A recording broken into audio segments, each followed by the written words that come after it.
জীবনের সবচেয়ে গুরুত্বপূর্ণ কাজ কি জানেন?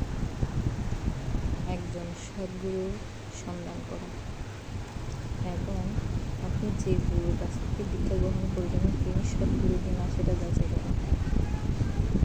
কারণ একজন সদ্গুরুই পারে আপনাকে ভগবানের কাছে নিয়ে যেতে।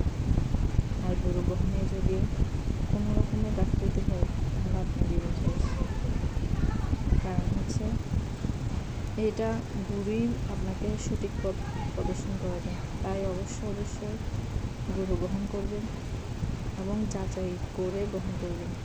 উনি 4টি নিয়ম পালন করে কিনা, উনি গুরু পরম্পরার ধারে আছে কিনা, উনি হরিনাম পড়েন কিনা, সেগুলো অবশ্যই আপনি যাচাই করে তারপরে একজন সদ্গুরুর চরণে শরণাগত হবেন। হরে কৃষ্ণ।